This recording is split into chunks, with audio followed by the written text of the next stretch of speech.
Okay, looks like it's live.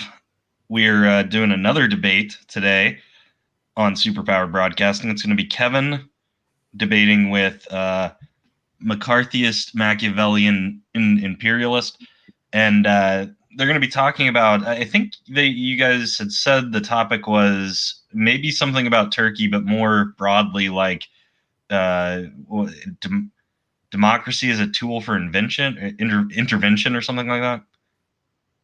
I can't remember Yeah. exactly what you guys had phrased. Was that it? Well, we were Turkey. going to talk about Turkey, and we were also going to talk about like democratization and I guess its usefulness, that kind of stuff. Okay. Yeah, I was kind of confused. I'm super tired, by the way. It's really late for me, so I'll try to keep up.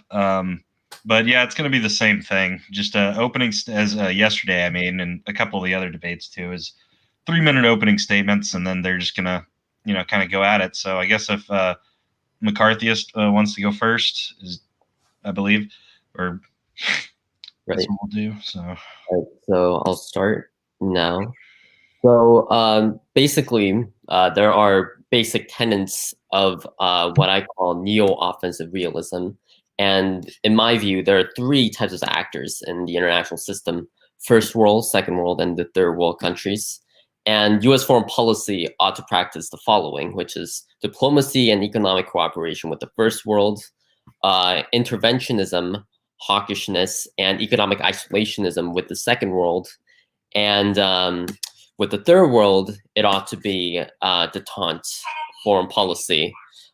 So with that in mind, so how do we define third world? Well, the third world, I define it as a neutral block of nation states that functions as neither aligned with the United States or US, China or Russia, and this includes Saddam Hussein's Iraq or Turkey, India, or arguably, I would say Egypt. And therefore, I do think it's in America's interest to pursue detente and be friendly towards the third world countries, these neutral blocks of nation states, in order to prevent them from becoming second world, and in fact encourage them into becoming first world.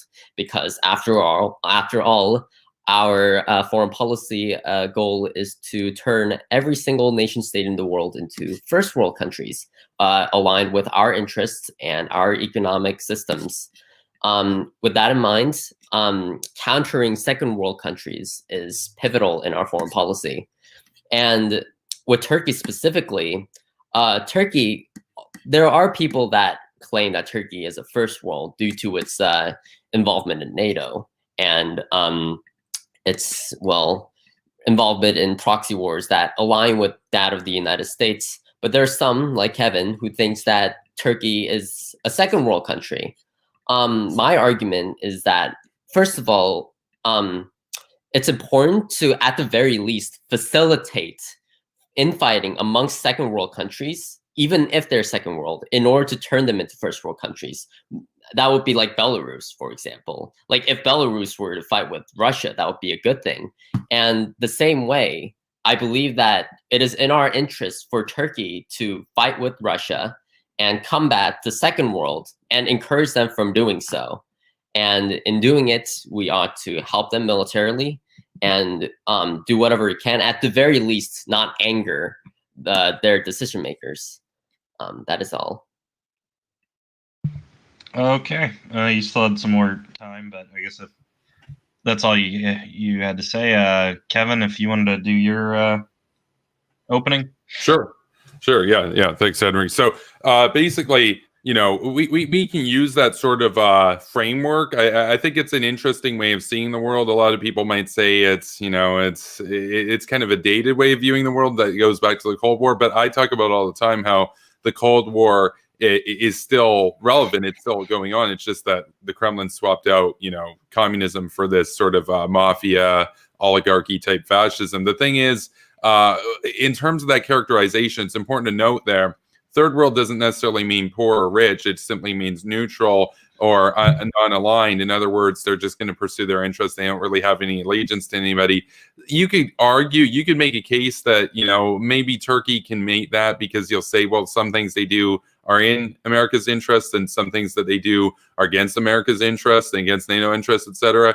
But I really think that given their overall trajectory, that we can infer from this that they are, if not already second world in that sense, if not already aligned with the Kremlin, they are sympathetic and they are moving towards the Kremlin. So, for example, they are basically, they're set up to get literally natural gas from the Russians. Again, they're a NATO country. Think about this. So they're getting natural gas from the Russians delivered via the Black Sea in the Turk Stream pipelines, and they've got multiple that they're basically getting set up. Additionally, Erdogan, in terms of his overall action, has been counter to NATO interests when it comes to Greece, when it comes to Cyprus, when it comes to Syria, when it comes to more or less almost everywhere. He tends to be against U.S. interests. And additionally, I think it would be one thing. I mean, when we talk about the issue of democratization and whatnot, and how important is the state being a democracy,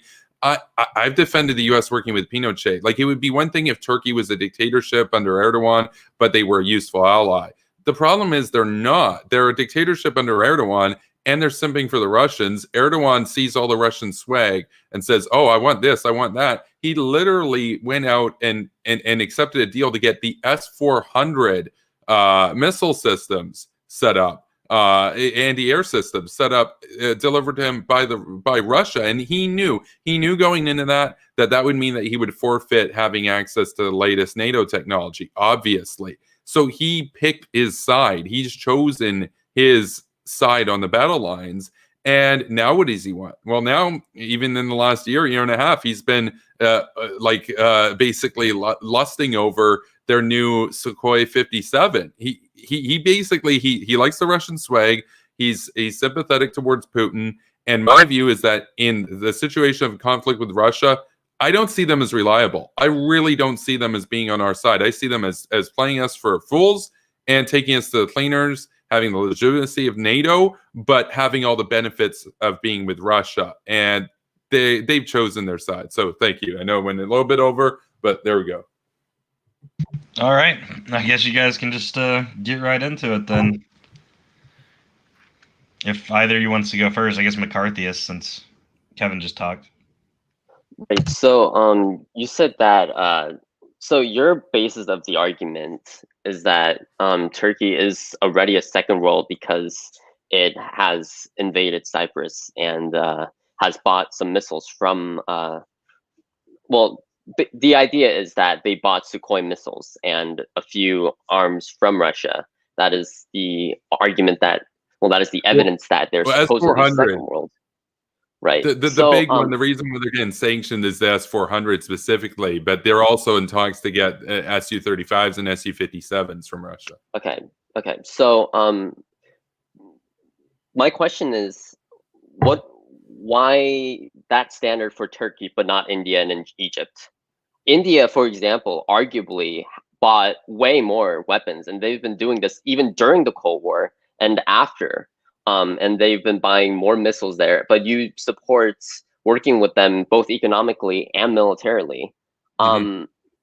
Even though India is doing the same. And by the way, I think that India is a second world. I don't think that they're aligned with the United States, nor are they aligned with Russia. If there's a war between the US and Russia, I don't think that they will take sides necessarily.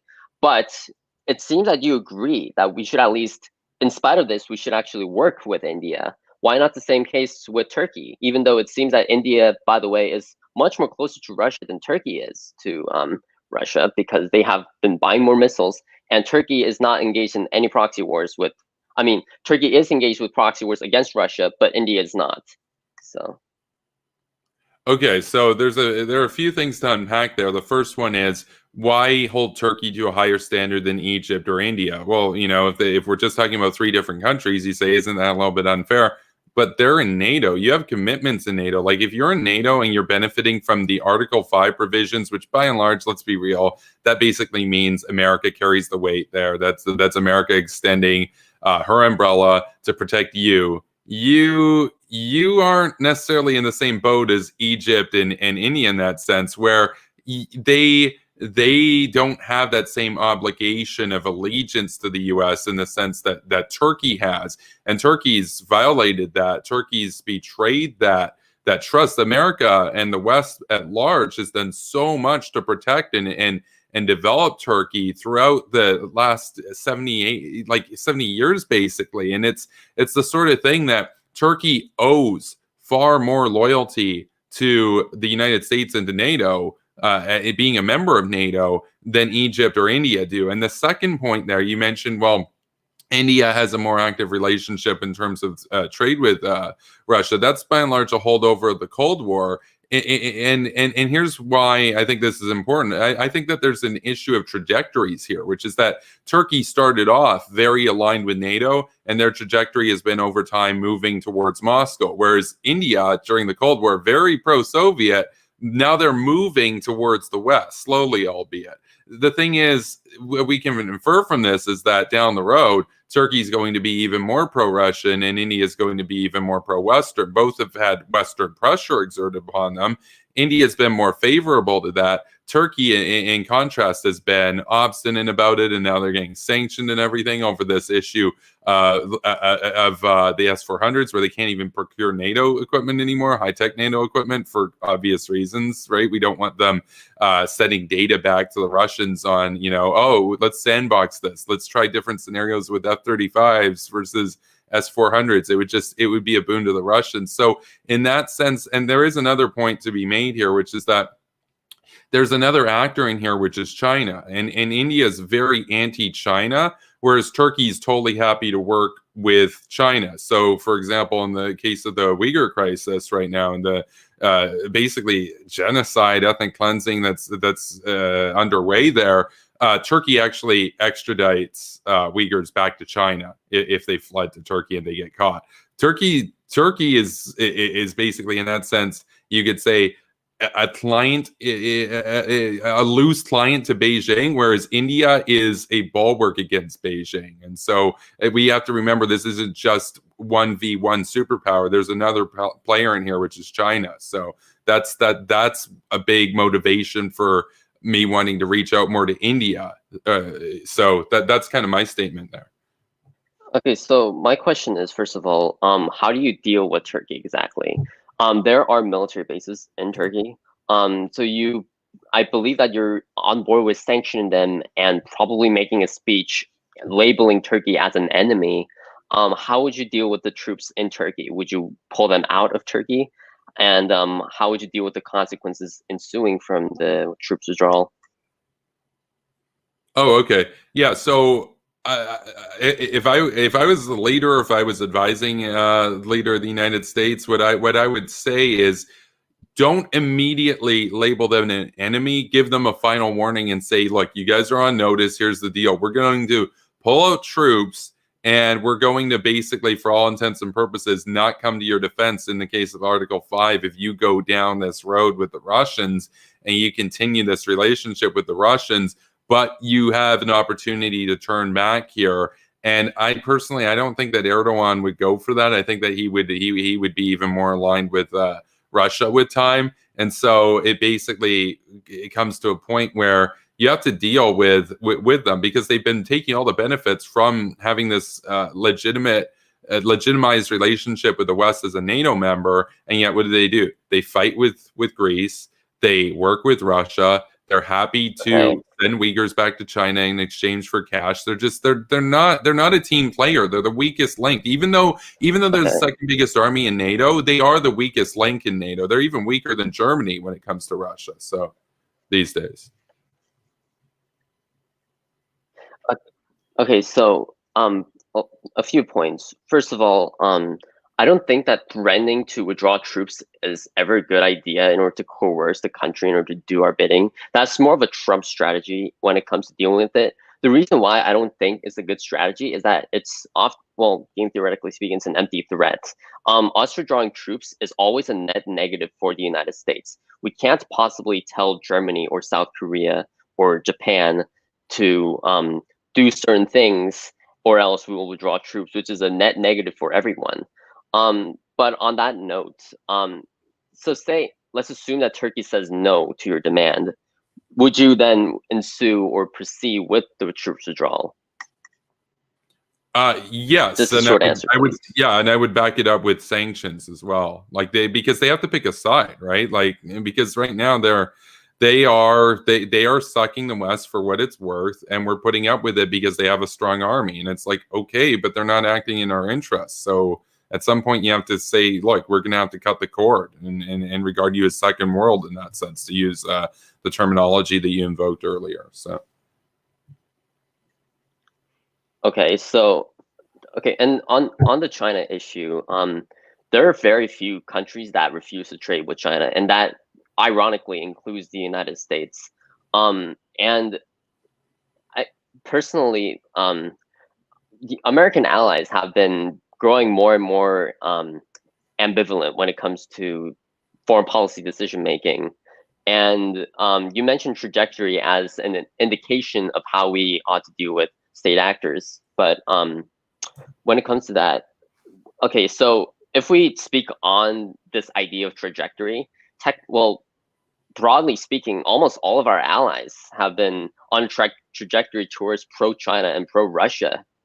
But I don't think that's a reason to alienate the allies, because if anything, that's more of a reason to, well, give them more of an economic incentive and prevent the trajectory that is detrimental to American security interests. And when it comes to like Germany, for example, or France or Britain, like it's obviously well, with the exception of Britain, potentially, they have been trading with China. They've recently made an EU deal that secures investments with China. And I'm not saying, by the way, I'm pro discouraging these activities. Those obviously ought to be discouraged. But outright antagonizing them is not the right way, in my view, because it all that really does is economically isolate the United States. And that's the entire criticism of Trump, because that's what Trump has been doing. He has pulled troops from Germany, pulled troops from Syria, Afghanistan, and all these countries, lost credibility and his argument was that these countries haven't been paying America its due, so therefore we ought to punish them. But what's the product? It has backfired, and allies have been deserting American credibility. They have been deserting America as a reliable partner. And worse yet, countries are now looking up to nuclear proliferation because they believe that self-sustainability and self-reliance is more of a better security guarantee than the American nuclear umbrella. right, okay, so I guess the problem there is you talk about how, what you would want to do is you would want to extend even more sort of favor to them to draw them back in terms of our side. But you can understand why Turkey would look at that and say, oh, yay, the more I work with Putin, the more gifts I get from the West, the more I get to take them to the cleaners, because in his heart of heart, he's basically aligned with Moscow. I don't like that idea of rewarding them for doing bad things. I think that that a NATO country purchasing the S-400, the most advanced Russian anti-air system, is beyond egregious. Like, it's unacceptable. And so, like, you're a national security hawk, right? I guess my question to you, McCarthyist, would be, how would you respond to what Turkey's already done, which is that they've said, look, we don't want your stuff, America. We want the Russian stuff, and we're going to do it, even if it means giving up the ability to get your stuff. Doesn't that kind of seem like they've picked a side? Okay, so a few things. First of all, like the same could be said about Russia, because the more that we can also like award them, right, for say they bought our missiles, and Russia does not like that. But how has Russia responded? They wanted their own missiles sold to Turkey and Erdogan, and they have been treating them very well. That's how Russian foreign policy functions. And also how Chinese foreign policy also functions. They treat their neighbors very well in order to prevent them from balancing against China. This goes with Cambodia and Philippines most specifically, and why Duterte is very pro-China, because he wants to encourage investments from both sides. He's trying to play pro-China in order to get their investments, and they know that America does not want to pull out its bases, so he's pursuing this idea of neutrality. How I would do it? Well, first of all, at bare minimum, don't anger them, right? Obviously, rhetorically, it's good to discourage them. That's on a rhetorical level. But on a policy level, there's not much that can be done besides planning out a regime change opportunity or a possible overthrow in the case that it happens in a certain political climax at a time, right? But that is assuming that a coup like that in 2016 actually happened, and there is substantial evidence that the United States was involved and was trying to overthrow Erdogan, which I do think is a good thing because he is trying to play the neutral side. But before that, like in the period leading up to this first world country turning into a third world and playing the neutrality in order to gain favors from both sides, there's really not much you can do. But however, in the policy note, right, at the very least, what we can do is discourage their bad activities and encourage their good activities. So what this means is that obviously Turkey invading Cyprus is a bad thing, and it destabilizes a region, and it ought to be condemned on a rhetorical political level. But political rhetoric is not much. But however, it's very important for the United States to encourage Turkey to engage in proxy wars against Russia, and this is the case in Libya, Syria, and could have been the case in the Caucasus when Turkey began to back Azerbaijan and Russia began to back Armenia in their conflict in Nagorno-Karabakh. Well, if that was the case, then isn't it at least, you should at least agree with this, right? And this is the question for you. Shouldn't we at the very least encourage infighting amongst Russian allies, or at the very least, Russia and the third world? And if Turkey is engaged in more proxy wars against Russia, we should back them so that, first of all, the fight will escalate between Turkey and Russia, and it is good for us, and they will be more inclined to turn towards the West for security guarantees and military supplies. Okay, so on that point about the foreign entanglements, in the case of the Caucasus conflict that we saw, the Russians actually funded both sides in that. Like they were rooting for Azerbaijan and they were rooting for Armenia. Like even now in the wake of the conflict, they've got officers that they're sending over to Azerbaijan to help them out and everything. And it's like, I mean, the Russians, they sell guns to both sides. So for Turkey to be on the Azerbaijani side there, that's also the Russian side. If they intervened to help Armenia, that would never happen, but say they did, they'd also be on the Russian side. Like Russia was playing both sides in that. To the point, though, about encouraging them to take a more anti-Russian approach abroad, I mean, it's the sort of thing that, like, the Russians bombed northern Syria and killed like almost 40 Turkish troops, and Erdogan responded by basically letting it slide, not doing anything. And it's like Erdogan, you'd think if Erdogan's like this tough leader and everything, and he wants to, show to the West that he means business and stuff, and that he's not a Russian pawn, he would do something. He would do something more than basically letting it slide, doing a few artillery barrages against Assad forces. That was a pretty weak response there. As far as encouraging them to do better behavior, I think it runs a trap. I think you really run a trap in that, which is that it actually, ironically, would incentivize countries to be permanently third world, because if they commit to one side, then they forgo any rewards and treats that they can get from the other side.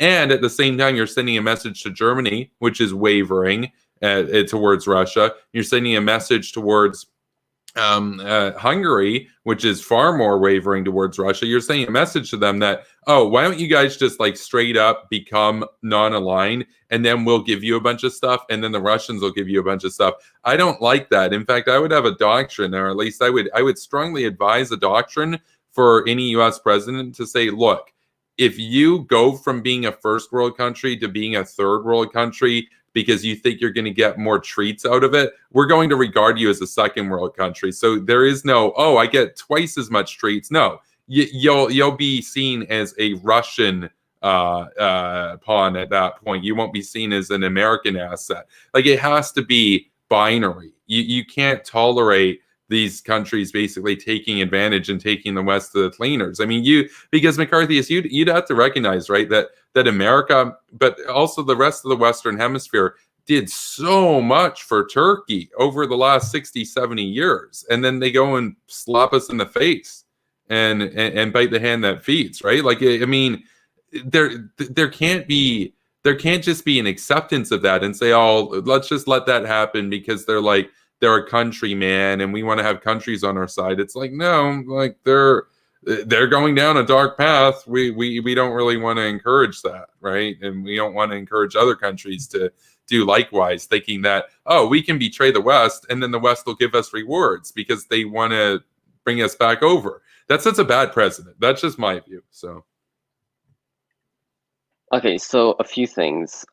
First of all, the thing is that, like, the playing on both sides and getting awards from both sides is a very common practice. Like, it just happens. And you see this with India specifically. India is a country that gets treatments from both sides of the aisle.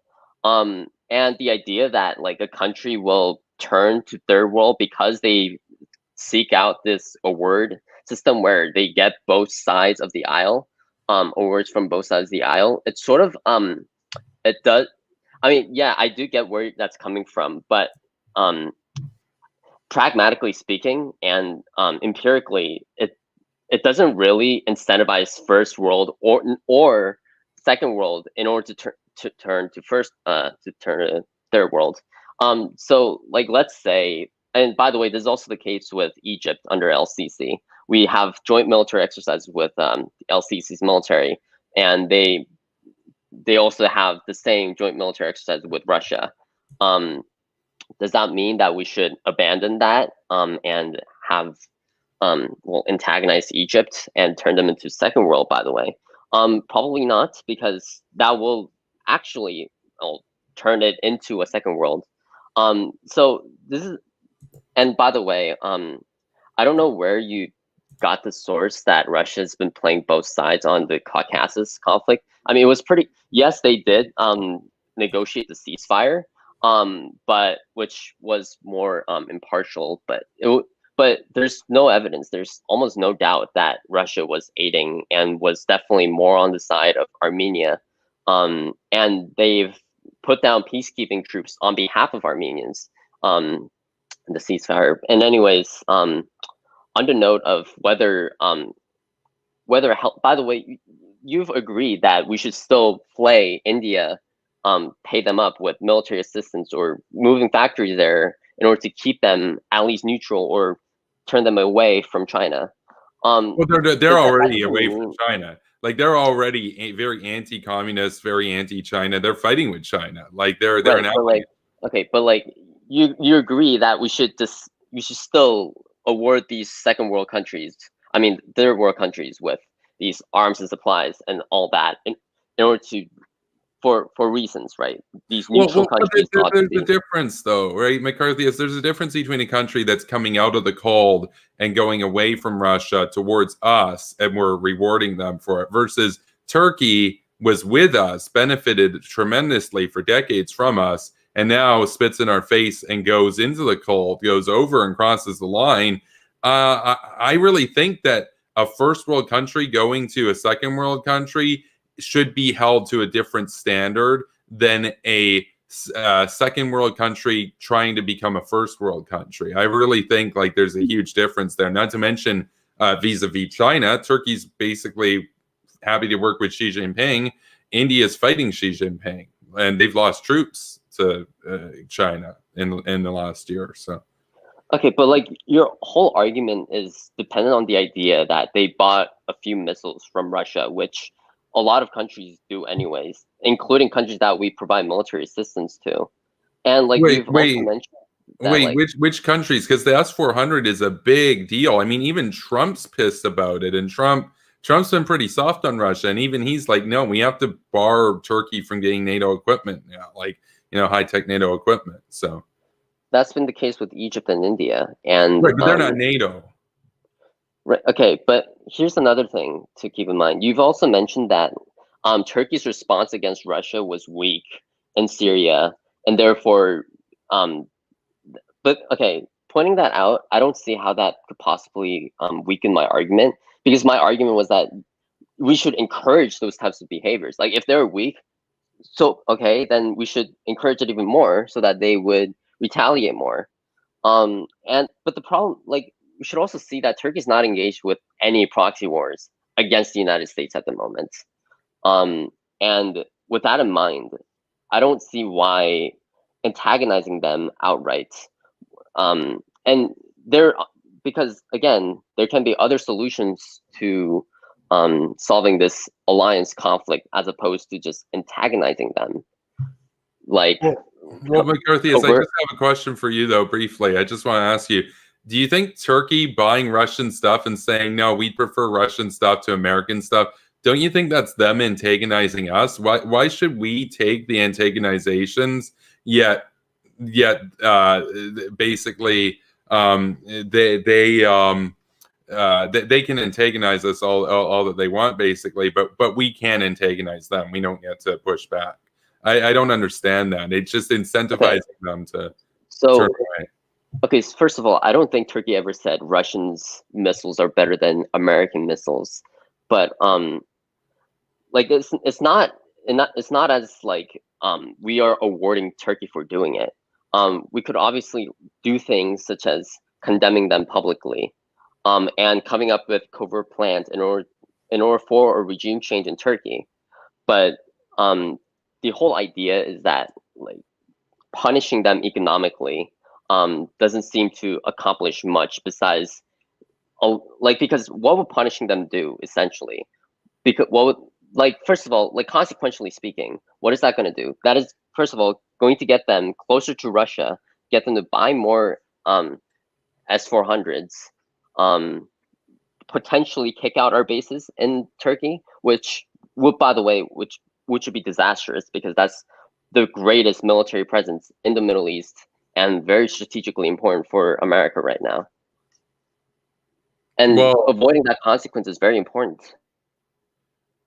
Yeah, but here's the problem, though. The problem is that at the end of the day, the U.S. presence in Turkey isn't that big of a deal. Russia's already acquiring more S-400s. They've received new batches of supporting equipment recently. In addition, they're looking now at getting Russian fighter jets and everything. And the Russians, in fact, are actually looking at helping them develop their own fighter jet that's going to be engineered in cooperation with the Russians. Like, it just seems like we're not really doing very much to them, and they're already on their own accord going with the Russians.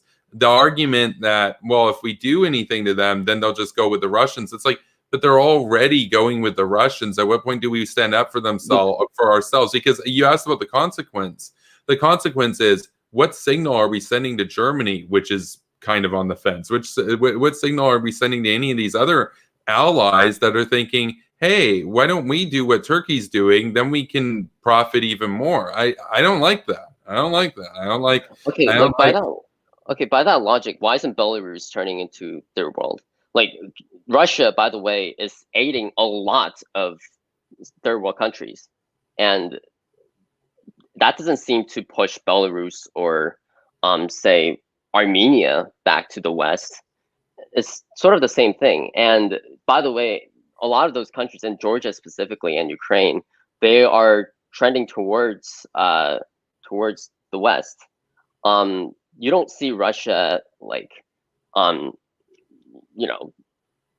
well, they do like fund separatist groups, but that's beyond the point. Wait, if there was I just want to understand your point exactly. Are you saying that Russia's like not being that tough on Georgia and Ukraine, or I might have missed something?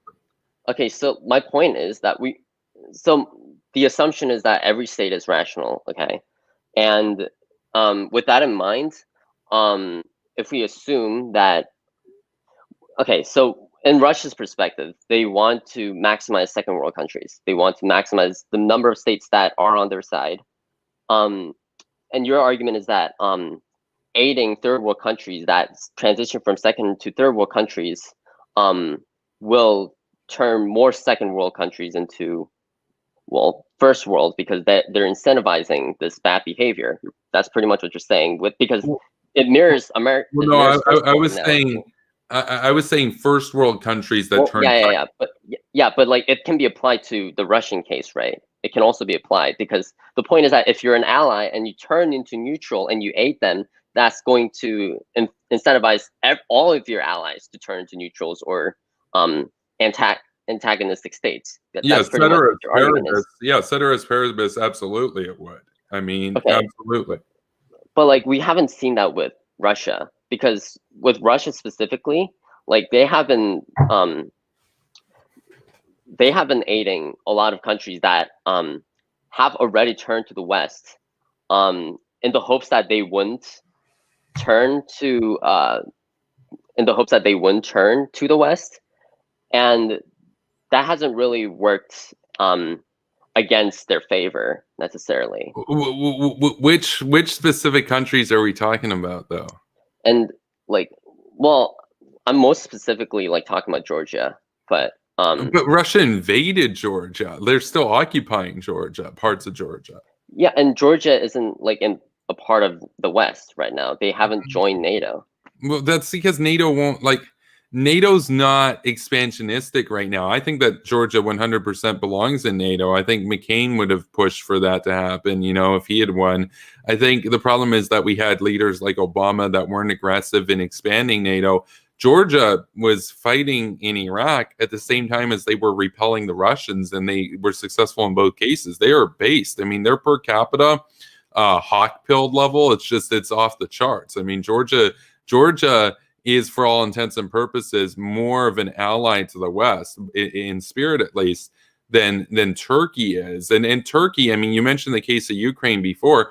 Turkey actually recognizes Russian sovereignty over Crimea. That's total cringe. Like, they're supposed to be on our side. Like, it's not that they're Egypt. It's not that they're India. It's not that they're just neutral or whatever. They owe an obligation to side with us if they benefit from NATO legitimacy and security, right? Like, you can understand that, right? Like, because you're ultimately acting to try to promote the West's interest, right? I see Turkey as undermining that.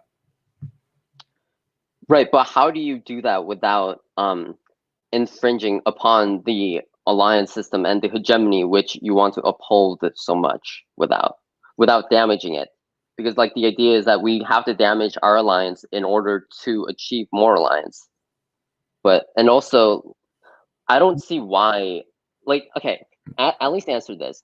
How is it a bad idea to, at the very least, give Turkey arms or give them more supplies in terms of arsenal when they're fighting Russia, especially in the Caucasus region? Why is it a bad idea for them to hold more regional hegemony within the Caucasus? It's not in Russia's interest for them to have that amount of influence in the Caucasus region. But how are they fighting Russian interests in the Caucasus? Because Putin's basically, I mean, he's aligned with Azerbaijan. They're aligned with Azerbaijan. I don't understand. Okay. Russia wants complete control over the Caucasus. Like, that's their main objective, and that is likely. In that case, why is it not in our interest for Turkey, instead of Russia, to hold more grounds in the Caucasus region? Because that promotes infighting, and that is better because, well, now they have antagonized each other, and now Russia's weaker when it comes to this sphere of influence thing. Why? Okay, do you at least agree that Turkey and Russia fighting is good, right? That is the good thing if they're fighting. What? Russia and Turkey? Yes. But they're not. Like, Russia. You can make the argument. By the way, I disagree that they are not. You can make the argument. No. In the Caucasus, obviously they're backing different sides elsewhere. But in the specific case of the Caucasian conflict, Russia bankrolls Azerbaijan, sells them weapons. They bankroll Armenia, sell them weapons. They're more on the side of Azerbaijan now because Azerbaijan's the victor they're on the same side, like with Turkey. Okay, like again, like I've asked for source. Like I don't see where you can find evidence that like maybe on the fringe site where Russia has backed Azerbaijan, but like on the most case, both in political rhetoric and in terms of material trade, Russia has been on Armenia's side. And even if that were the case, like even if Russia were backing both sides, it's still in America's interest, again, for the United States to pursue lend-lease for Turkey, for them to aid Azerbaijan. The reason being that if they are on Azerbaijan's side, by the way, Azerbaijan is a lot closer to Turkey than you imagine in terms of their language and culture and whatnot. If Turkey holds more ground in the Caucasus region, that promotes infighting. That's the whole point.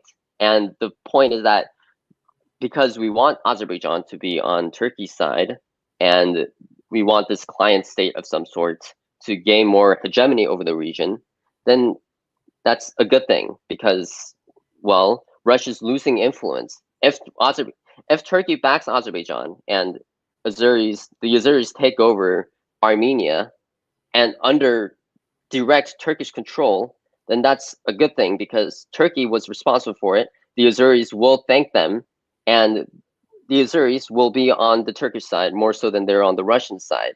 And again, this promotes infighting and friction. That's the whole point. I don't really think it promotes infighting because Erdogan is brothers basically with Putin. Like I mean, like that's their assumption. Okay, like again, the point is that this encourages them to fight. That's the whole point. Like you can argue, like I'm saying that like, okay, first of all, it's not true. Like at best, they're just like frenemies. And second of all, even if that were, this move would basically have them be fighting, even though they are brothers right now. I don't think it would. I really don't think it would, for the simple reason that Russia's ambivalent about who prevails in the Caucasus. They would be aligned then with an Azeri hegemonic South Caucasus. It's the sort of thing that you gotta understand. The Russians sell arms to both sides. The Russians want to be on the winning side, right? Okay, first of all, like, where did you hear that? Like, there's no evidence that they sold weapons to Azerbaijan. And second of all, okay, look at their military. Let's assume that we are Russia. Okay, let's play model United Nations. Let's assume that we are Russians. Okay, would you like it if Turkey suddenly decides to? Oh, wait, we lost. Invade. Oh, we lost your audio for a second. My bad. Okay.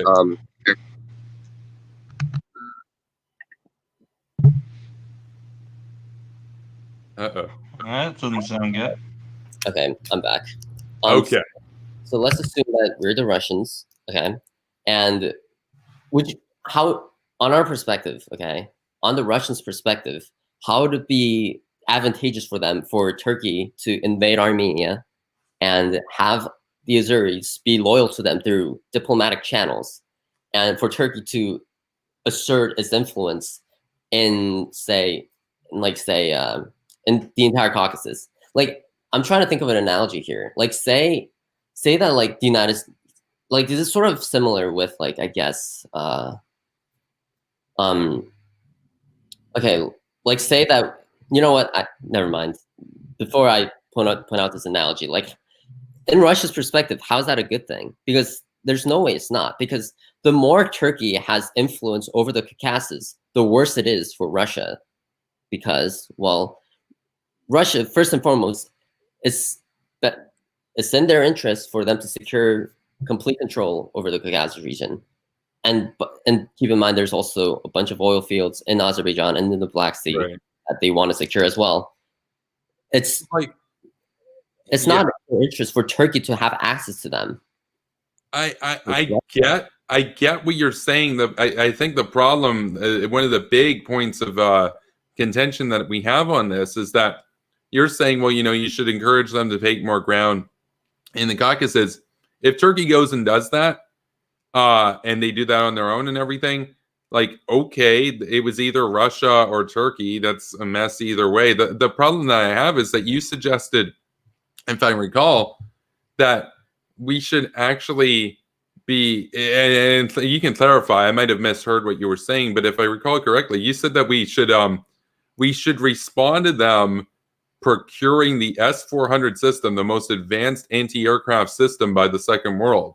We should respond to that by giving them arms and giving them our equipment. You can clarify on that. It's just, that they're going to use that to play games and send the data back to the Russians to perfect their targeting against NATO equipment, right? Like there's a reason we can't trust them with NATO equipment, right? With them having the state-of-the-art Russian tech there. Like that's you can't sell them arms now, right? Like, so first of all, not in response to them doing it, but we should just do that. It's a dominant strategy. Regardless of what they do, it's good for them to fight the Russians. That's the whole point.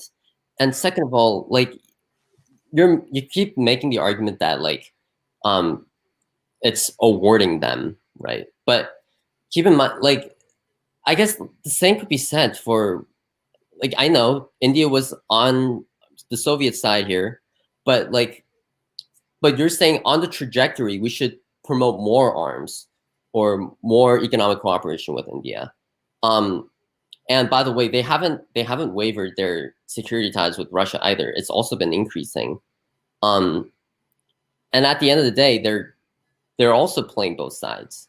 Yes, there's China at play here, which weirdly, Russia and the United States are on India's side and they're against a Russian ally, but it's sort of different here. But I guess the point that I'm making, again, is promoting infighting is always a good thing.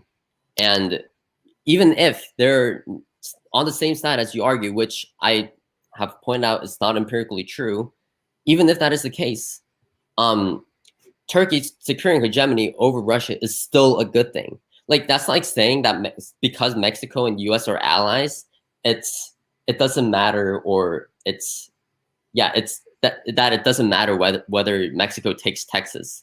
Okay, like the Russians can make the argument that Mexico and US are already allies and it doesn't matter, but it would be disastrous for the United States for Mexico to take Texas. No, I definitely see what you're saying there. I think that of all the points here tonight I think that's the best point that you've raised, that infighting there, you can maybe encourage that by basically, it being Turkish hegemony as opposed to Russian hegemony. I guess the problem that I have, though, is, look, if Turkey wants to do that and everything, okay, they can do that. We should not be selling them advanced NATO equipment in the wake of them having the S-400s. Or we can say to them, look, we can forgive you. You have to get them back. You have to give back the S-400s. And then we can go back to giving you weapons. But you can't have both. You can't have both. You can't, because then they're just going to test the S-400s in practice war games against NATO aircraft. And then they're going to send the data back to Moscow so that they can make better missiles against the U.S. You made the point about data testing and like sending it to Moscow like at least 8 times. Like, I get it. Like, you've said that multiple times. You don't need to repeat that more. Okay, but it's kind of a big deal. Yeah, okay, like, yes, I get it. But okay, how about this? Okay, I think this is a pretty fair policy proposal. In response to that, we can tell them, dismantle the weapon system, and we will help you achieve your hegemony in the Caucasus. Dismantle it, and we will help you take over Armenia, have Azerbaijan take over the entire Caucasus region, with the exception of Georgia, and send our troops there, help Azerbaijan take over Armenia, and in exchange for them to dismantle their trade agreements and to make commitments, agreements, whatever it is, like a memorandum to never trade with Russians ever again. That would be a good policy or a diplomatic channel. Wouldn't you agree with that?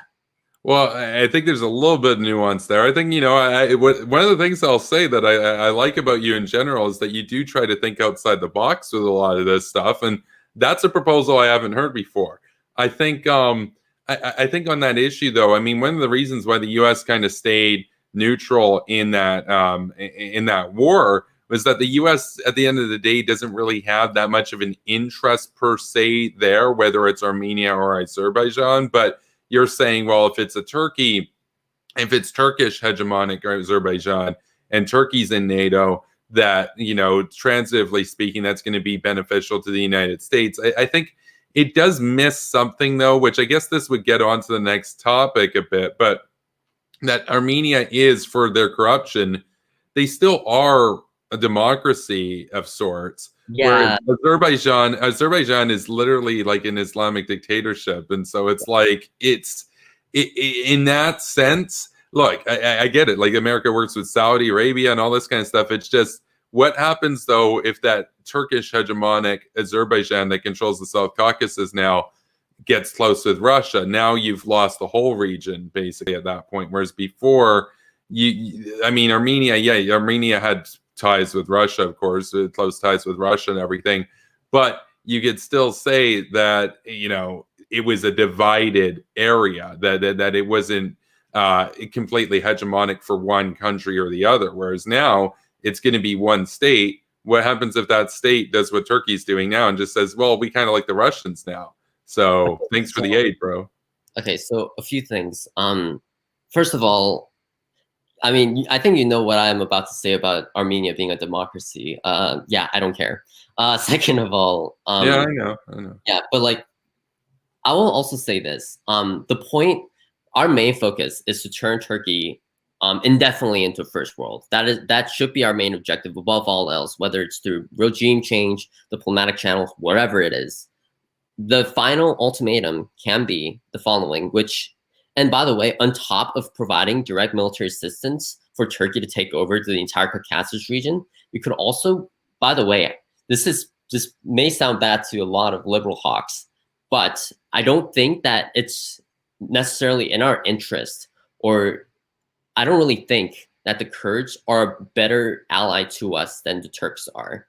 I don't really, here's the thing, the Kurds don't really fight Assad, they only fight ISIS. And from my understanding, and this goes to the next topic here, I don't think fighting terrorism is as important as toppling Russian client states and getting rid of their hegemony.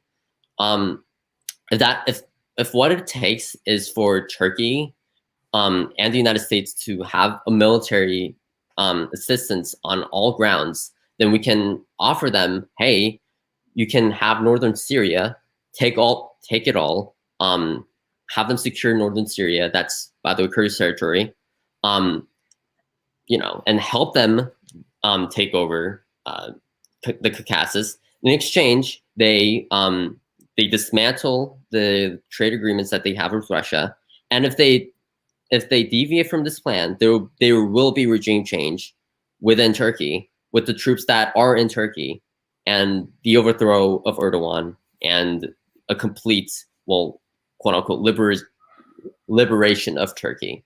That can be the ultimatum.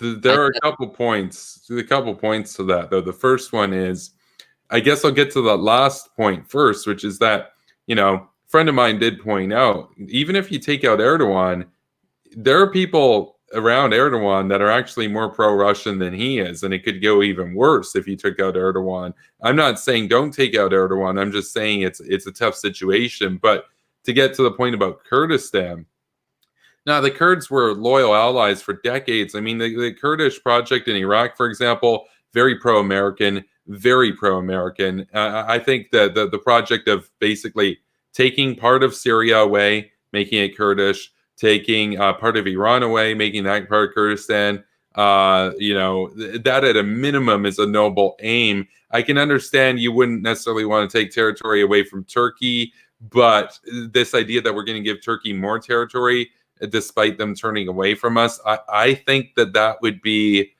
I see the Kurds in essence as a far better ally. And I would dispute the notion that they didn't really fight Assad. One of the reasons why a lot of their energy was focused against ISIS was for geographic reasons, that ISIS was closer, but they fought Assad's forces too, right? Like, you know, they of course also had to fight off Turkey too. So Okay, but Turkey was in Syria for two reasons.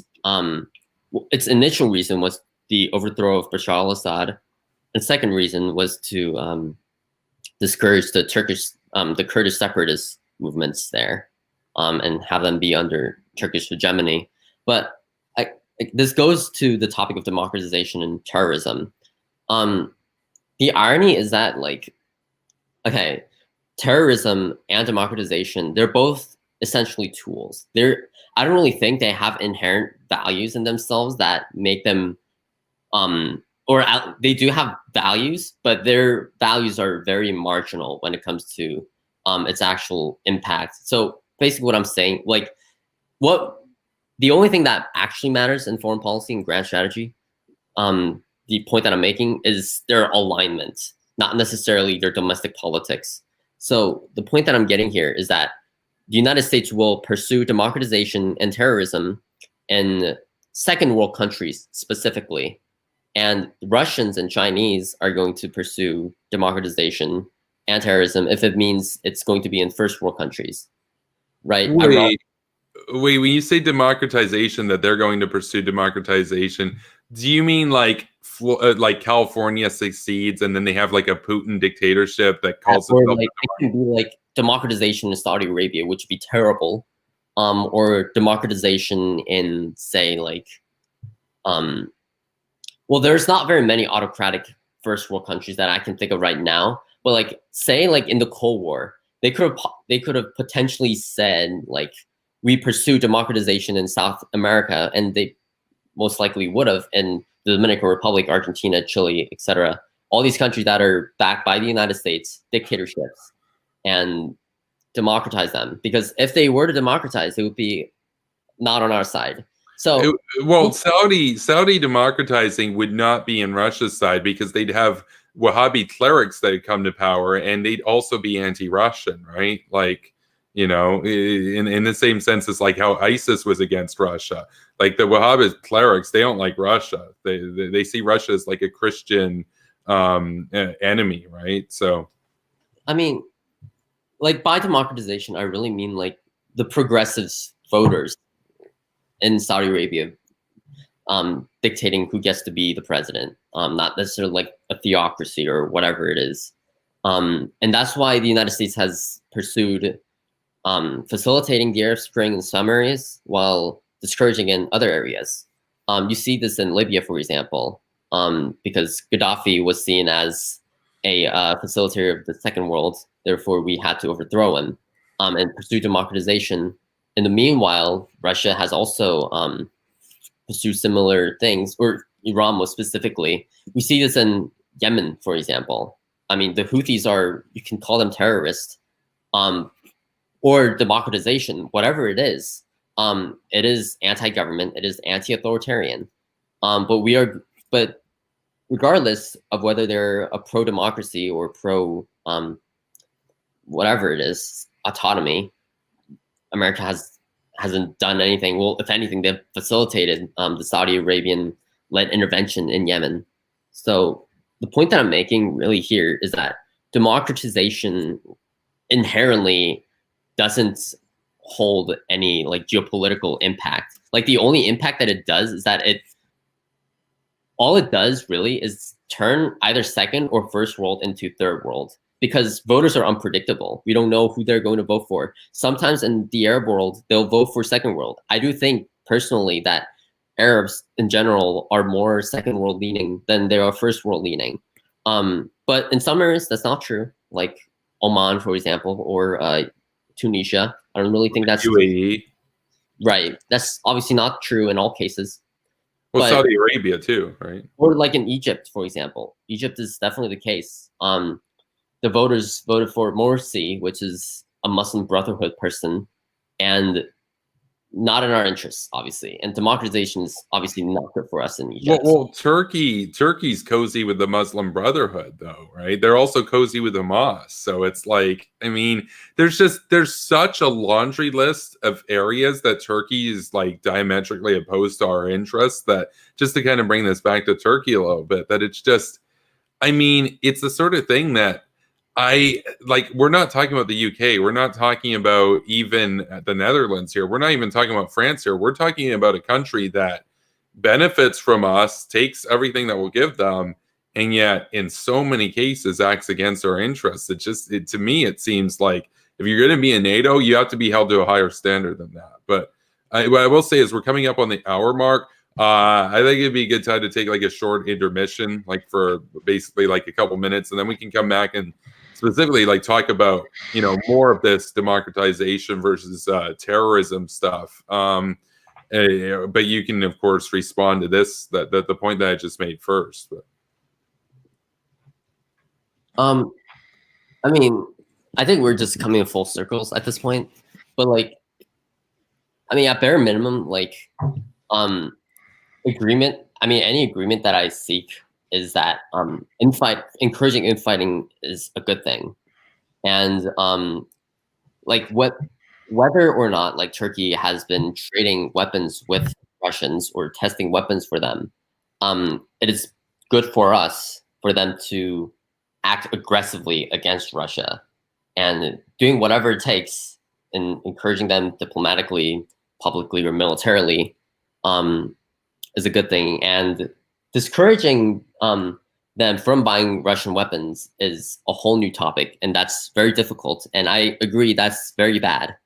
And there are obviously ways like the ultimatum method that I just suggested, which is that they stop this or there will be regime change, and we offer other concessions in return to that, or a covert regime change plan, which can happen when there's a new military coup and we decide to back them or something, which I think we should. But yeah. Okay, so I guess you guys are going to take a break. I'm going to have to dip out. I'm about to fall asleep over here, but I don't think I really need to be here anyway. So y'all have a good night.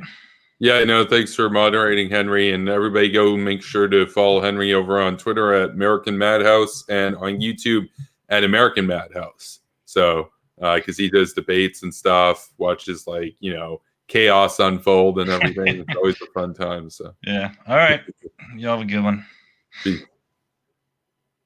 But yeah, I think we should come back in 2 minutes to kind of like pick up where we left off. We don't really need to go too much longer, but I think the point that you mentioned about terrorism is something that's worth getting into, though. So, but yeah, if you're down for an intermission, we'll get back here in say 2 minutes.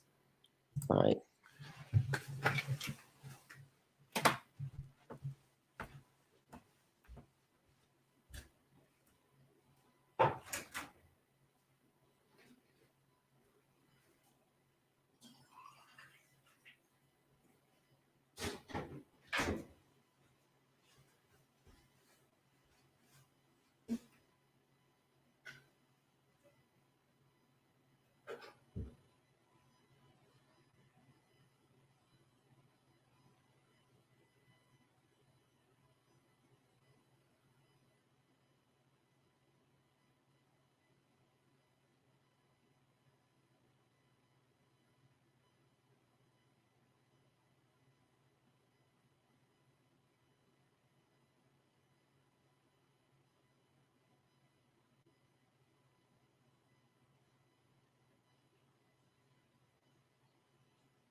Okay, well, I'm back. Are you there, McCarthyist?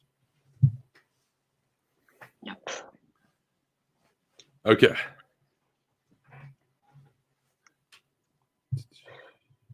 Okay, yeah, no. So if you wanted to kind of just get into a bit of the point that terrorism, I think you mentioned terrorism as a neutral sort of thing. I I think that's an interesting point to get into. So can you just kind of like make your case there? Okay, so like democratization, terrorism, and I forgot to mention this as well. Nationalism as well. Um, they all like serve the same purpose of um converting second or third first world into third worlds, or at or even sometimes even better, convert them outright. And in my view, um, foreign policy is solely dictated on whether a state actor is a first or a second world. Like that's all that they care about. And democratization, terrorism, and nationalism—they're all tools to influence that solely. And I don't think they have any inherent values beyond the tools that I just mentioned.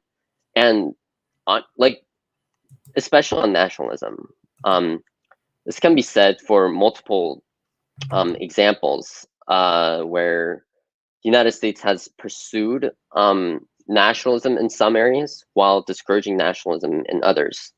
Um, and this just goes back to my theory and just pretty much confirm it. And the same could be said for Russia as well.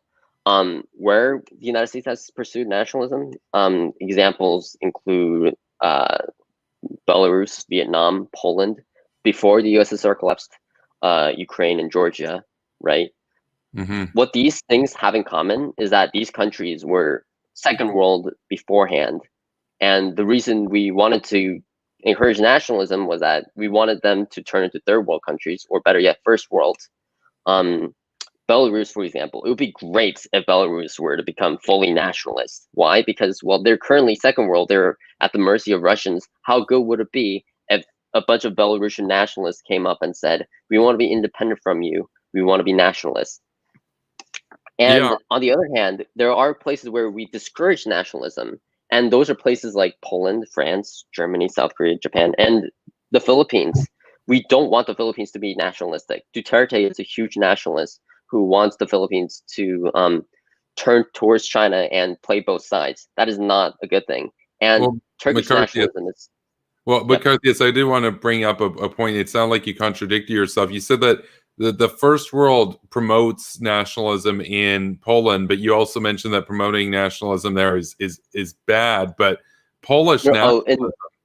Okay, so like, I'm sorry, I forgot to mention this. So for Poland, we encouraged nationalism before the Soviet Union collapsed. Now with the Soviet Union collapsing and Poland joining the EU and and in NATO, now we're supposed to discourage them because, well, we want that, because the Polish nationalists, the peace, by the way, they are very pro-Russia from where it stands, and it is not good for Poland to pursue nationalism and basically stand against European/Western influence within the region. It's not in our interest for them to pursue like these policies that, well, in turn, they believe that they should uphold their tradition at the expense of capitalist progress. That's not really in our interest. McCarthyist, though, you'd have to admit though that Polish nationalism has been good in terms of getting Poland to really stand in opposition to Russia, though, because they've got actually a bigger militia force than even a standing army, which you can say they should spend more on their army. Well, they do make their NATO contributions and everything in a way that like even Canada doesn't. I actually think that Polish nationalism on the whole is actually an asset against Russia, because the EU is trended towards Russia, right? Like they are upset when Israel takes out a nuclear scientist. They're upset when America gets tough on Iran. They're happy to work with Iran. Now they're signing deals with the EU, or I should say with China. And they're also, of course, you know, totally happy to buy a ton of oil and everything from Russia, and basically let Putin's assault on Europe go more or less unchallenged. Whereas Poland, by and large, Polish nationalists understand history, and they know what happened the last time they were under the heel of the Russians. They got butchered, right? And they want to be able to stand up and be their own country. And I think that Poland's that's strong and nationalist in their own country is going to be inherently anti-Russian. I mean, because Polish nationalism and Russian hegemony, those are contradictory, right? Okay, so 3 points. A lot of things to say here. First of all, this is a very minor point, but far-right nationalism tends to be pro-Russia. Like, in general, you see this in Europe and you see this in America. And in the chat, there's someone who's, well, hello, Harrison. There are far-right individuals that are very pro-Russia for the reasons that they oppose capitalism, because they believe that capitalism is a form of degeneracy that well, impedes tradition and whatnot, Catholic traditions, Christian tradition, whatever it is.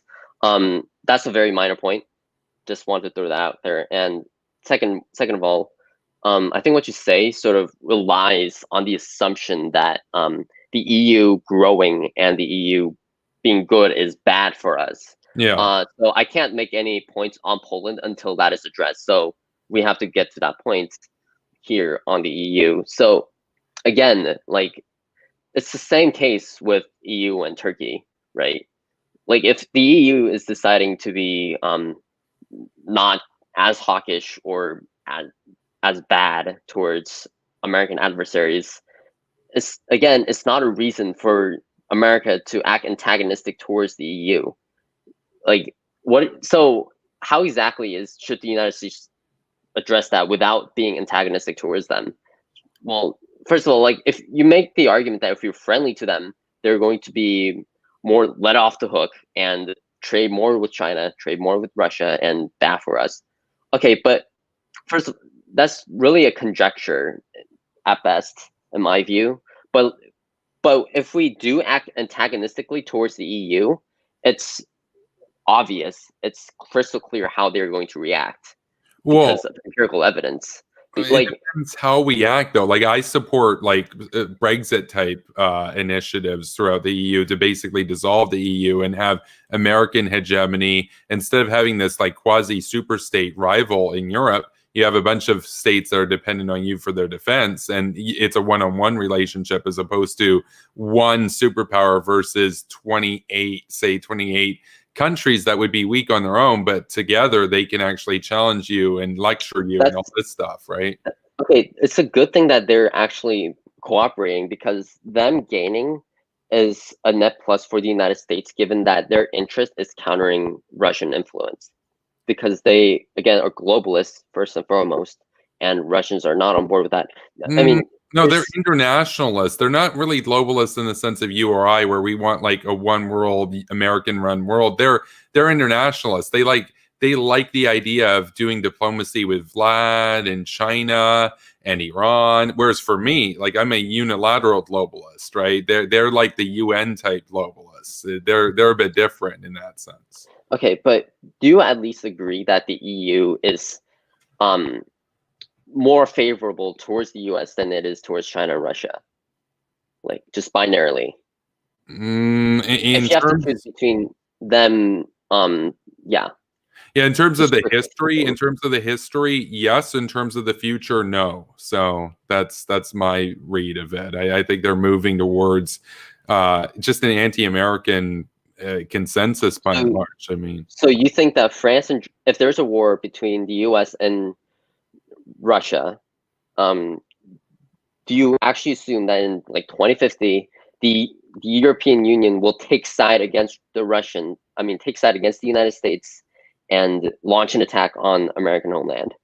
Well, we're talking about, say, 30 years down the road. In this case, I actually think what's most likely there is that they would remain neutral, Neutral, yes, but neutral, have right. a big trade relationship with Russia during the war, which would undermine the American war effort. Whereas if Okay, you had yes, broken okay, up the okay, EU, okay. well, no, but Yes, okay, McCarthyist, whereas if you've broken up the EU 30 years prior, you'd have a one-on-one relationship vis-a-vis all countries as atavistic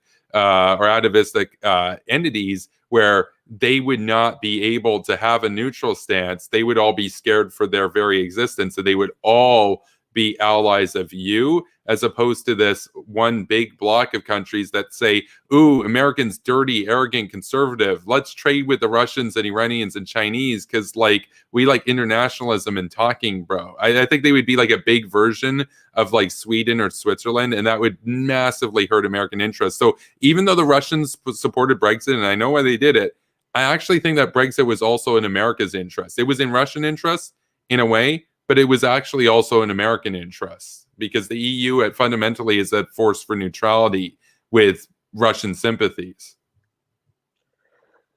Okay, so, but assuming that they're okay, fine. Because like you want America to have hegemony over Europe, right? Okay, the question was like whether, like the question was in strict binary terms, which side would they take on like in year 2050 or whatever it is. Like who will they trade with more? I guess with the Russians Russia. or the United States. Russia and China. But with Russia, they will trade with Russia more than the United States. In 2050, oh yeah, they're already like Germany, especially. They're already moving in that direction. They're more upset that America and Israel are hurting Iran than they're upset about Iran trying to get nukes. I don't view the EU as an ally. I view those states as allies in many ways, but I don't view a united Europe under Brussels regime. I don't view that as in America's favor. I view it as this internationalist Neville Chamberlain type project that's bent on this liberal internationalist understanding that, well, if we just do trade and we just talk, bro, then everything will be fine. I want America to have unilateral total domination over Europe. That's my view. And I mean that in a hegemonic sense. I don't mean like, oh, invade everybody. It's like, no, I want to get back to where it was in the 1960s, 50s, etc. Right? Okay, but you realize that almost all of EU is a part of NATO, right? And yeah, but look at Turkey. They're part of NATO. Like, okay. Look at Germany. Germany's a part of NATO. They just shut down all their nuclear plants because they want to buy more shit from Russia, more energy from Russia, because they're corrupt and they're sympathetic towards Putin. So okay, I think this is just an empirical disagreement. I disagree very heavily that they will side with the Russians in a war against the United States, but well, they want to attack America. They'll be neutral, but they'll still be trading with Russia, and they'll be trading with the EU. And they will also be trading with the United States. That's the thing, and America is a bigger partner to them than the Russians are, and that will not change. That's the thing, because relative gains is a concern for the Russians, while it is not for the United States.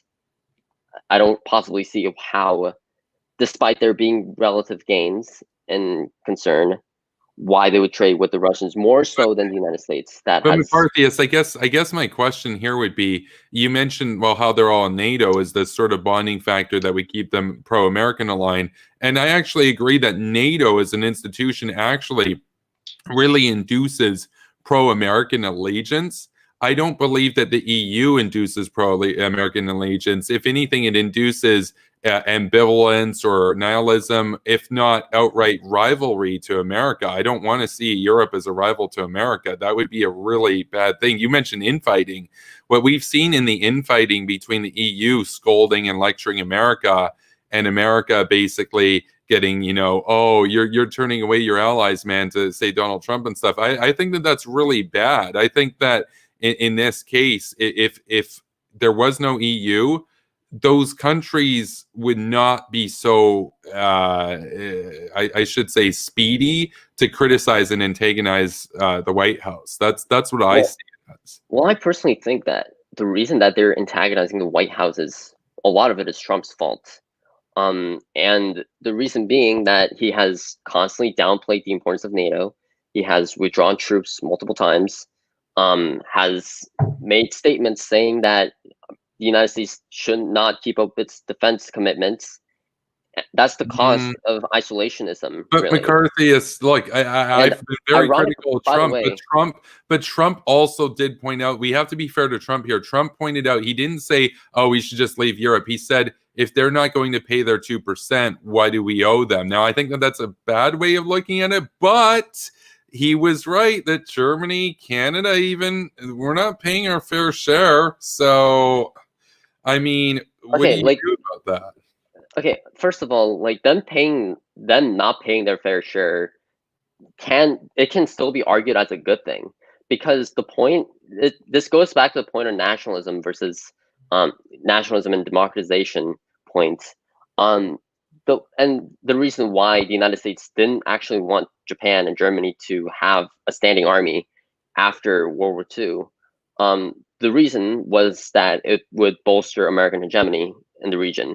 The less troops that the motherland has, and the ratio of the motherland's troops versus the occupier's troops, the more control the country has over the motherland that's actually hosting the troops in the country. That is why it is in our interest for, say, Germany to not have had as much troops and not have nuclear weapons on their own, because that would promote nationalism within Germany. Okay, but I agree with you on the point about Japan and Germany, but I support Polish nationalism because Polish nationalism is anti-Russian, whereas German and Japanese nationalism is a rival to America. I don't see Polish nationalism as a threat to America. I see it as an ally to America in the same way that Chile was, for example, or that Saudi Arabia is today. So that's my view. Okay, peace is pretty pro-Russia. I mean, at the very least, there a lot of far-right parties, again, are very pro-Russia in the sense that they believe that Russians oppose globalism and neoliberal world order, which, of course, a lot of far-right figures and Russians despise so much. And this goes back to the point that self-sustainability and nationalism is bad for America, because the status quo is that they're first world countries. We all agree that Poland is a first world country. It is on America's side right now. If they were to pursue nationalism, that will change.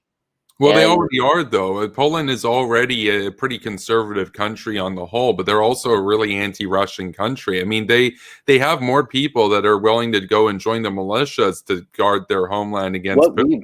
What we want is for them to be anti-nationalist and for them to be accepting of American hegemony. That's a good thing for America. Okay. It is not a good thing for them to be nationalist, think we should be self-sustaining, have their own military, and grow it, and possibly even support bilateral military joint exercises with Russia. That won't be a good thing.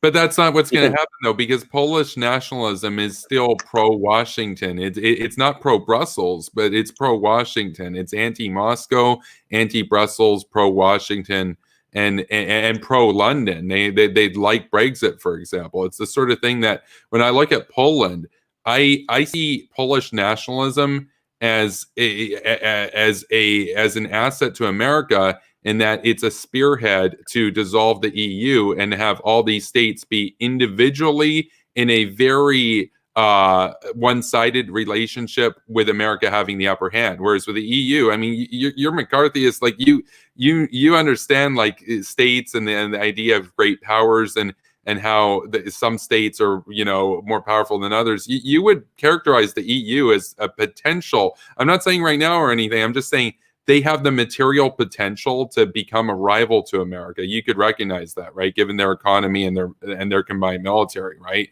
That's not a good thing for America, right? Right, but that's an issue after we defeat Russia and China.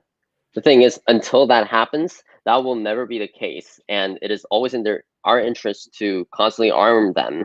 And it has been the case with the Mujahideen as well. Like, yes, they have opposed the United States after the Soviet invasion, but as of that moment, it was in their interest to assist them and have them develop and arm them with supplies against the Soviet Union. is again the Mujahideen will be nationalists in this situation. Yeah, And but the Mujahideen was far more anti-Russian than the EU is. They weren't trading with the Russians, for example, right? They weren't buying gas from the Russians. They were popping Russian tanks in Afghanistan, whereas the EU, by and large, is like, let's talk with Putin, let's talk with Iran, let's make a trade deal with China, bro. It's like I don't see the EU as a reliable bastion of the West against Putin. Are they first world? Absolutely, but they're first world in the sense of like basically, I guess what you could kind of consider Sweden. I'm not sure if you would consider Sweden first world. They're technically neutral, but we all know that they're pretty soft on North Korea and everything. It's like, would you consider Sweden to be first world, or would you consider them third world? It would be weird to call Sweden a third world, right? Like in the context of but I mean, it's not really clear. I personally think they're first world, but it's likely that, I mean, there has been debate within Sweden whether to join NATO or not, but it's hard to tell. Mm-hmm. Yeah, I guess this comes down to, I don't know. I mean, I've had debates, I've had conversations with like other hawks and stuff who have argued that if America, say for example, falters or something, they would actually support the EU as an alternative to America. I can't get behind that. I feel that if America falls or something and the EU is the last hope for the Enlightenment might as well just kill itself at that point, because we all know it's going to be dead within 50 years due to, oh, let's trade and talk, and oh, my values, my culture, it's just as valid as your values and your culture, bro. It's like, no, I want like a Reagan style American hegemony over all of the first world. I don't like this this idea that we're going to sponsor super states within our own territory. To me, that kind of seems analogous to Turkey just taking over the South Caucasus. It's like, yeah, that would be seen as a threat to Russian interests, right? Even if they're kind of on the same sides. Likewise in here, the EU emerging as this big cluster of power, in contrast to America. I think it's a case of rivalry. And I think you make a good point, though, to point out that Russia and China are obviously a bigger threat. I think a proactive course would be, we trade and we have a relationship with all those individual countries, but we still push for de-EUization of Europe, but we have a good relationship with each one-on-one, and we actually encourage them to move away from a super state and towards being in a one-sided relationship with America on top. That would be my kind of ideal thing. I think that would actually be better at fighting Russia and China in the long run, because we wouldn't then have this big body of legitimacy or whatever, basically siding with Iran and making big deals with China. If one individual country, like say Germany, decides, oh, we're going to make a deal with Russia or China, that's bad, but you can deal with that more effectively than if the whole EU makes an agreement with China, which they've done. I want American control over the first world, you know? That's kind of my standpoint. Okay. I mean, I guess it's a disagreement over empiricism, really. Because I mean, my argument or my logic is that European countries becoming more wealthy is better, because the assumption is that if there is a World War III between the First World and the Second World, they'll be on America's side. And assuming that, then yes, it is good that they would be on our side. I mean, it's the same can be sort of said for Saudi Arabia, in my view, because like, let's assume that like Saudi Arabia is a rising power. We can't make the argument that we should weaken Saudi Arabia right now because they're a potential rival for us in the future, in like 20 years from now, just because they are in a trajectory to become more pro-Russia. They have traded and have dealt with this oil embargo or whatever, or this oil prices. Wait, are they on a trajectory though to be more pro-Russia? Because my understanding is that recently they did like an oil war that really hurt Russia. Whereas, yes, they took a hit, but they can afford it, whereas Russia can't really. It was something that Saudi Arabia benefited from relatively better than Russia on the margin. I think of Russia, or I should say, I think of Saudi Arabia. It's just their ideology in general. The House of Saud is just, it's more committed as an ally to the West. I think in general, right wing, to kind of draw on what Jean Kirkpatrick talked about, right wing sort of regimes compared to left wing regimes are always going to be more favorable to the first world. I see the EU as like a left wing regime that's sympathetic to Russia and China at this point. But that's kind of my stance on that. But I think that the individual states in Europe, they're salvageable. I just think that the EU is basically like the UN. They both don't belong in the modern world. So.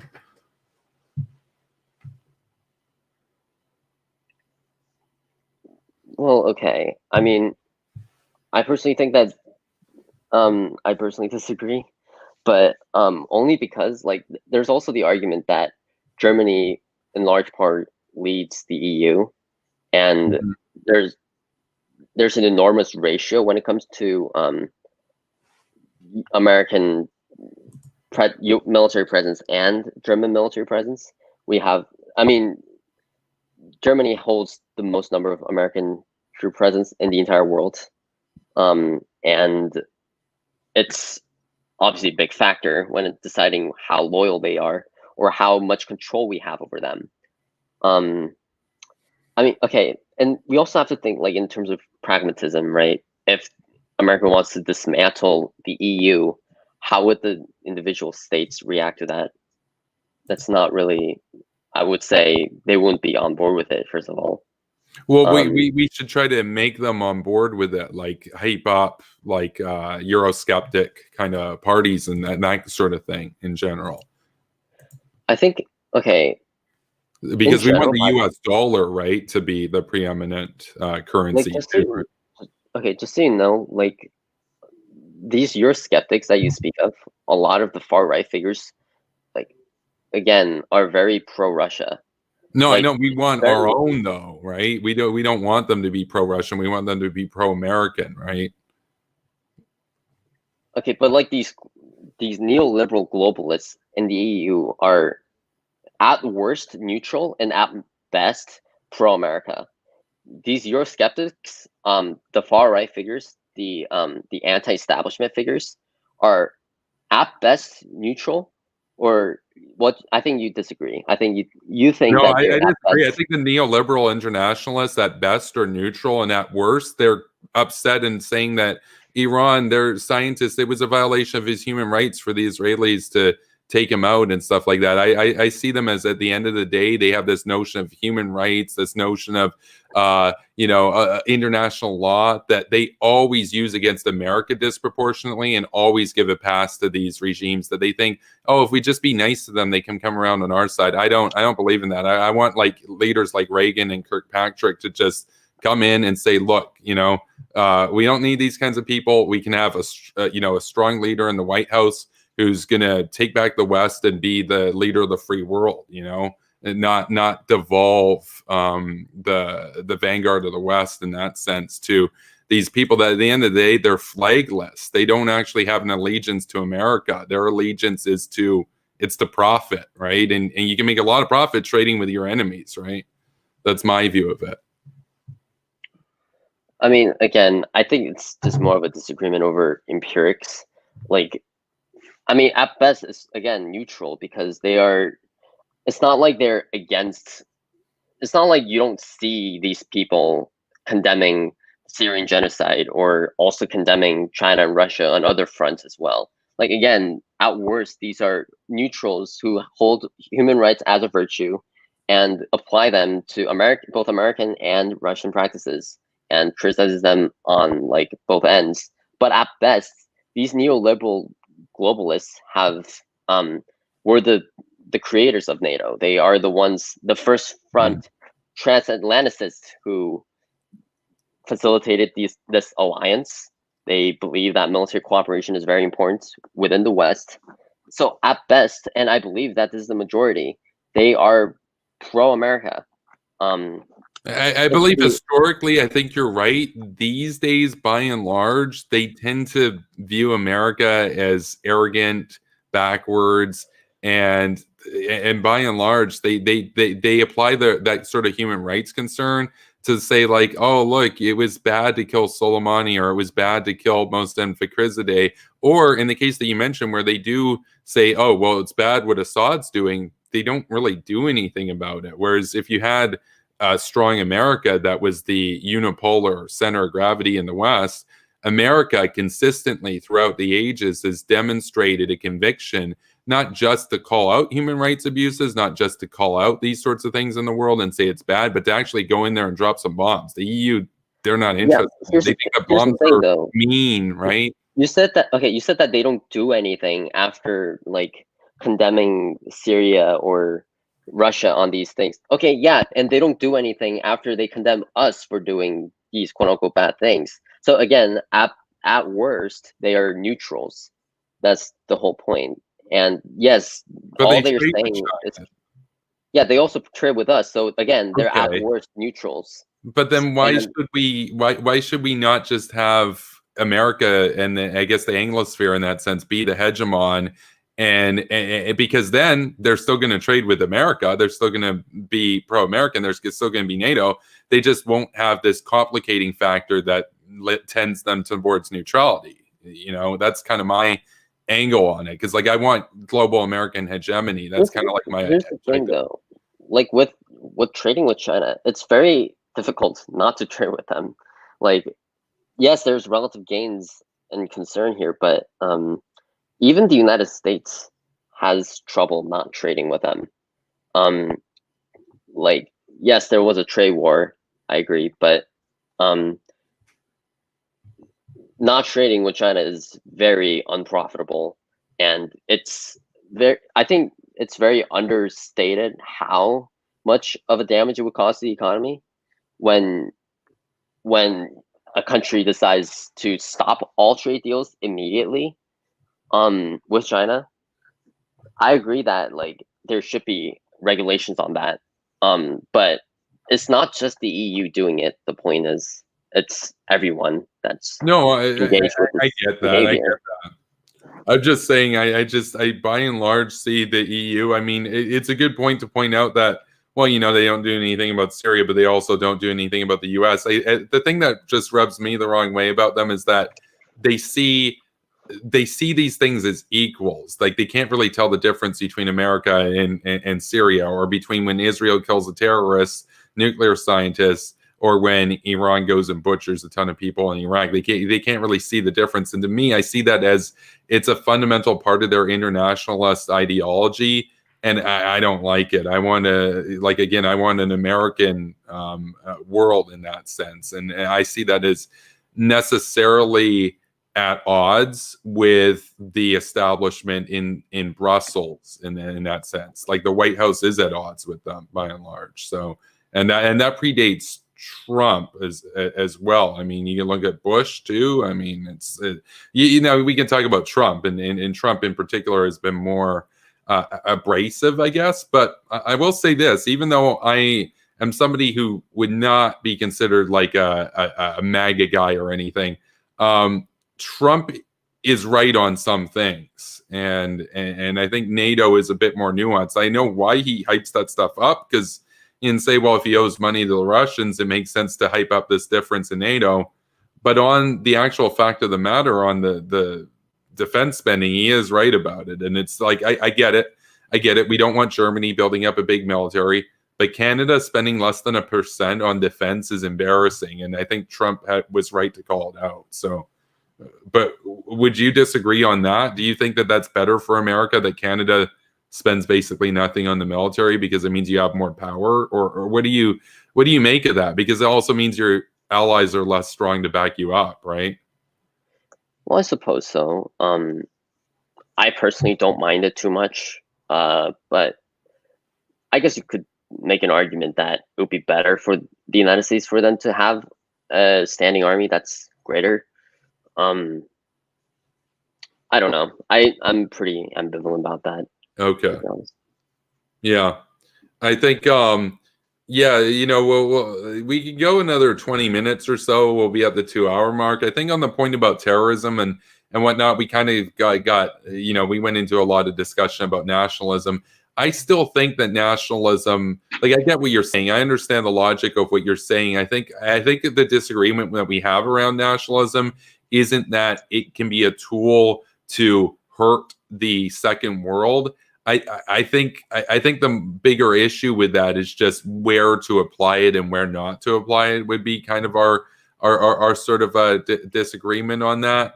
I think on the point on democratization, I think you make a good point about how democratization in specific cases, given this world system, might actually help Russia and China. That's a good point too. I mean, I think that the goal down the road would be democratization everywhere, but that's when there's only one superpower, and that's America, right? And that's going to be a long time down the road, but you have to win the Cold War first. The last point was terrorism, and I think that's the one where terrorism, I mean, what would be an example, I guess, in your view, of first world sponsored terrorism to weaken the second world that you think would be justified? What's kind of like an example there? Well, I think in Afghanistan, I think it would be justified when Soviets are invading Afghanistan. Or another example would be during the Arab Spring, overthrowing Gaddafi. That's another thing. And aiding terrorism in order to overthrow that regime that is aligned with Russians. Okay.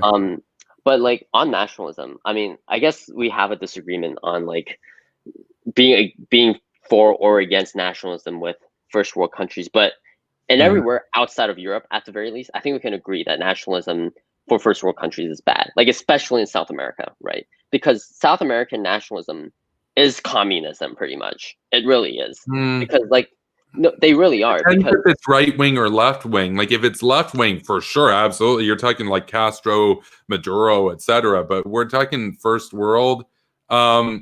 Like, I don't know. I would actually probably disagree on that. I mean, you can look at Bolsonaro, like, for example. Okay, Bolsonaro, I don't really think because he's a pro-American guy, but he's also kind of a nationalist, right? Yeah, but like, okay, but like his predecessors, like Brazil had a bunch of dictators that were backed by the United States, right? Yeah, they were right wing, right? They're definitely right wing. I don't think they were nationalists. They were definitely anti-nationalists. I believe that because, well, they facilitated foreign investments all over the globe, and the same could be said for Chile. But nationalism is very defined by communism in various. I mean, Che Guevara was a huge nationalist and a huge believer of autonomy within South America, and the same could be said for South Korea, Japan, and Well, a lot of people though would consider Pinochet a nationalist who had more of a, guess what you might say, a neoliberal trade policy, but he was still kind of a nationalist. A lot of people would just straight up call him a fascist, right? Like he had no sort of communistic leanings by any measure, right? I don't really think he's fascist, but I don't really think he's a nationalist either, because a nationalist by default would oppose any foreign investment or foreign involvement within their regime, and that wasn't really the case. But not all nationalists immediately mean autarky, like what North Korea does. Like there are nationalists out there that welcome trade. They just want to have like tariffs and stuff, that kind of thing. And so in that sense, I guess it's somewhat of a fair point about Pinochet, but I definitely don't agree on the idea that right-wing nationalism is communism. I totally disagree with that. I think that doesn't make much sense to me. I think that needs to be kind of examined a bit further. I would say, can you kind of elaborate on that? Why you would characterize it that way? I mean, is it kind of like a horseshoe theory sort of thing, or is it? It sort of is. Like with right-wing populism in general, I personally think that right-wing populism in America specifically is worse than social democracy, and by the way, way, I think neoliberalism is on top of my ideology list, so this isn't even close. Neoliberalism is obviously way better than right-wing populism, but even social democracy is better than right-wing populism, because in my view, right-wing populism / nationalism in the United States has been disproportionately pro-Russia, and they believe they're against neoliberal world order. They believe that these globalist international institutions ought to be dismantled completely, which is very anti-capitalist, by the way. And so this is what I call the squiggle theory, which is that like only the far left and the center right focus on economic issues, and the center left and the far right focus on social issues. So the far right main focus is basically on combating degeneracy. Their social ideas of what constitutes a degeneracy, like fighting SJWs against Black lives or against LGBTs, whatever those are. That's their main priority. But you would admit that the Russians also hype up social democrats like Bernie, though. Like they did really hype up Bernie and Jill Stein, who were like, you know, they weren't right-wing populists, but they weren't. No, they were. I don't think Bernie's he calls himself a democratic socialist. No, I think democratic socialists and right-wing populists are on the same level, but social democrats constitute a large majority of the Democratic Party. I don't really consider Bernie Sanders or Jill Stein as social democrats. But on the similar note, despite that they have like little emphasis on economics, the far left has their only emphasis on economics, and the far right has far less emphasis on economics, but they have the same normative view on what economics ought to look like. Like the right-wing populists are very pro-union. They're very anti-free trade. They're very anti-alliances for some reason. And if anything, in terms of preferences, they think that Russians are better off. The world will be better off when the Russians have their way in the Middle East and in Europe.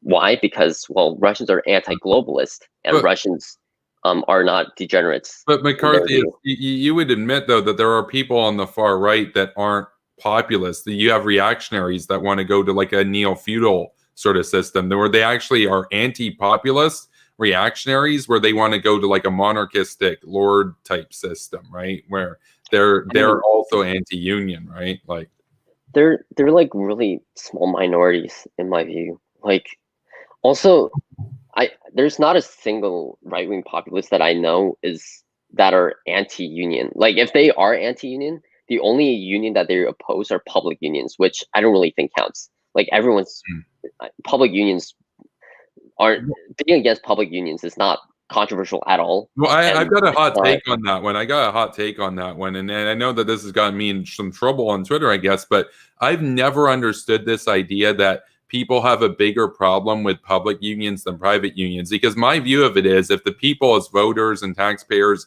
want to allow public unions, that's okay, whatever. The government is basically our property as the people, but private unions literally infringe on the institution of private property, where that's not something that's democratic. Like, if everybody votes and says we're okay with public unions or we're not okay with public unions, it's like, that's the government, that's our property. But for corporations, like, in my view, private unions are anathema to freedom. Like, they're just like, I'm an anti-syndicalist, right? That's one of the areas where you and I really, I think, see eye to eye, despite some. I agree completely. I agree completely, except that like my reasoning is a bit different than yours, which isn't like on like moralism or impeding on freedom and whatnot, but instead private unions are just more destructive to the economy, I believe, than public unions. Well, no, you know what? I'll say this. I actually agree with that. And the reason why, like, okay, my reasoning, you're right. It's more moralistic than it is economic. But you are right for the reason that even though the government is a huge share of GDP, the government is never really the source of innovation. Even when they're the ones bankrolling it, like if they give a contract to Raytheon or something, it's still a private company that leads the innovation. So private unions, what they do is they turn companies that are very creative, very powerful engines of progress and whatnot in terms of an engineering standpoint, for example, and they turn it into Britain 1970s railway. drab, bleak, inefficient, doesn't run on time, and then you need like a Thatcher figure to come in. And so in that sense, it's more damaging.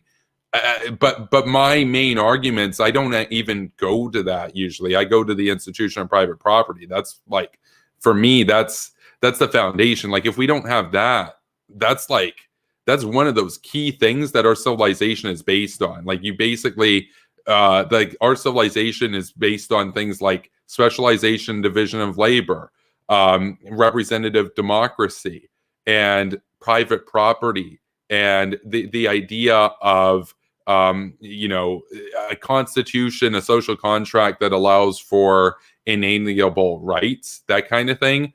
I think private property is it's one of those things that if we say we don't actually really believe in private property there, once you start with that, then it's a slippery slope and at that point, do we really respect private property anywhere? Because if we've already conceded that we're willing to have private corporations be overrun by those who don't own any share in them, now dictating the terms under which they operate and necessarily making it more inefficient, then what happens if now all of a sudden we decide we want to take, I don't know, let's say Jeff Bezos' house? How can we say we're against that, but we're for private unions? Like, it's just, it's the beginning of the end, in my view. But that's kind of my argument there, I think your argument is a good way. I mean, I think in general, that's one of the differences between you and I, is that you tend to go to a more, even if we disagree on it, you're still making an appeal to empiricism, whereas I'm generally making an appeal to values or general overarching vision, that kind of thing. But more so like on theory than like empiricism. But yeah, I think we have a fair share of agreement here. But yeah, how do we get to unions again? No, I think we were talking. Oh, I know how we were getting the unions, and like we can kind of wrap this up, because it's like I don't think any of us have necessarily changed our mind tonight, but I would still say, despite our disagreements, I think we're still on the same side in terms of basically making the world first world.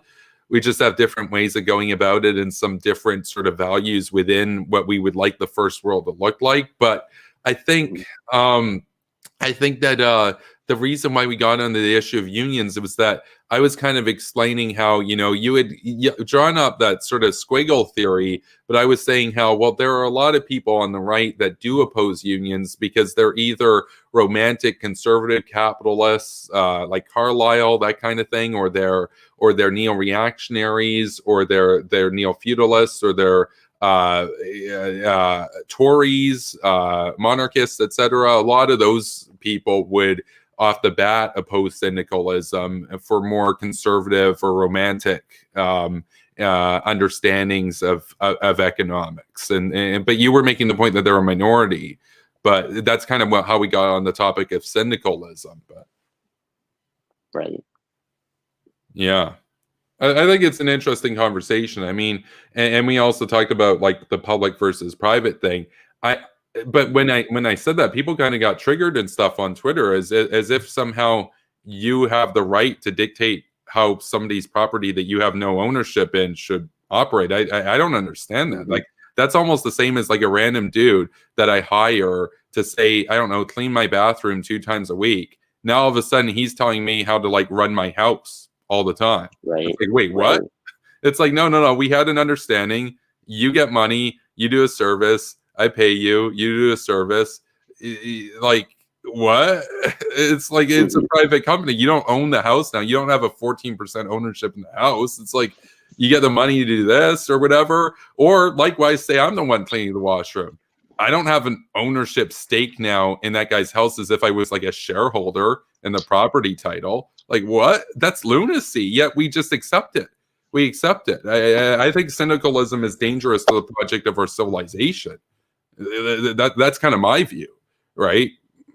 I don't know. I think we kind of closed out with some areas of agreement there, but normally I guess in this sort of debate we would like make our closing remarks and stuff. But your you're welcome to like say anything else as a follow-up just on this kind of issue, and then we can go into like I guess formal closing remarks, because you went first for the opening, so I'll go first for the closing, and then you can close out the debate. Yeah. I have no final remark. I mean, I do have final remark to make, but there's no further statements to make here. Okay, so I'll just make my formal closing remarks for the whole debate, and then we'll go to McCarthyist. So basically, what I hope we've kind of illustrated tonight is that I think I've laid the cases where Turkey in particular has acted very contrary to NATO's interests and to America's interests in particular.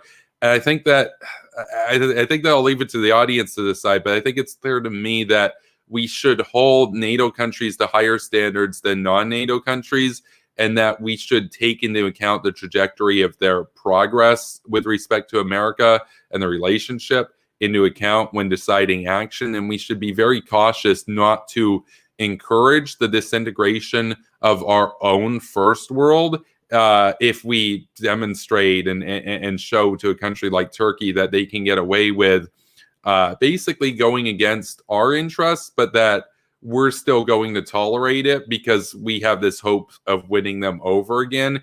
I think it sets bad precedent. I think in India, in the case of India, it's appropriate to work with them based on their trajectory. They're moving towards us. They are very anti-China. Turkey's been cooperative towards China. And on the other issue of just in general, as it relates to nationalism and as it relates to democratization, I think to the extent that we disagree, it's not over which side we're in service of. It's rather the particulars of different areas as to which should be applied to which extent. But I think that McCarthyist and I both, at the end of the day, do seek an American-led world, and we just have different ways of going about that process. And I think that we need to make it very clear and nip it in the bud that we won't tolerate defections from NATO. That if you're going to do that, it's an all or nothing thing. You're going to the other side at that point, and yeah, it can hurt, but otherwise we lose all of our allies because they'll all be. Why can't we get what Turkey got? So that's my view. I hope that was under 3 minutes. I wasn't keeping track there, but with that, we'll go to McCarthyist for his closing remarks.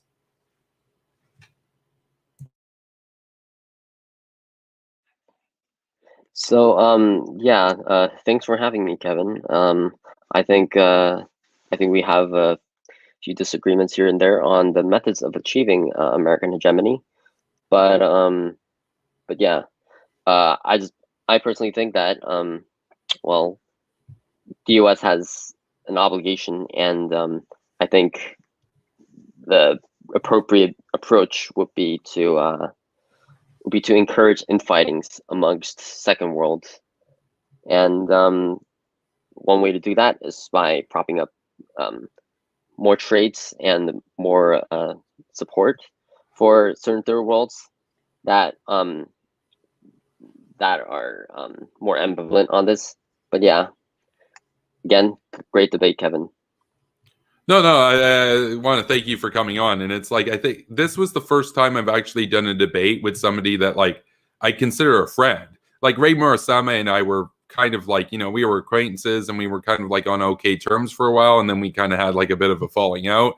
But whereas you and I, like, we're still like basically buddies and partners in the cause and stuff. And so this is the first debate on this channel where it's been like two hawks kind of debating.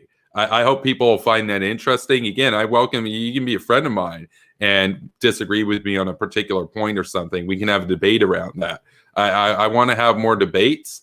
Of course, we had a Nazbol on the other day, so it's like I'll debate basically anybody over here. I mean, so we had a McCarthyist hawk tonight, and we had a Nazbol who basically was doing apologetics for China last night. Kind of a big spectrum of guests that we'll have on here. And actually, I think that there's value in having debates with the Hawks so that we can kind of flush out strategy and everything and offer to the Hawk community that doesn't have like active profiles on YouTube or Twitter or anything, different perspectives for how they can kind of gauge their persuasion in the world and what they lean towards, because there is a lot of disagreement within sort of the hawkish community online. But you know, we get different flavors of that and everything. And again, if you'd like to debate me, you're watching this right now or later on, and there's something that you want to debate me on, whether we're friends or enemies or whatever, you can send me a DM on Twitter. My DMs are open, and we'll arrange a debate. And you'll have the right to mirror the debate that we do on your channel. And but the debate will always be on this channel, so that I can ensure that the copyright is basically, you know, it's free in that sense, so that you can use it and I can use it. That's basically it. And so if you appreciated this debate, what you can do is you can follow me on Twitter at Kevin Castley, and you can follow McCarthyist on Twitter at Imperialist123. Is there anywhere else where the people can find you, by the way, McCarthyist?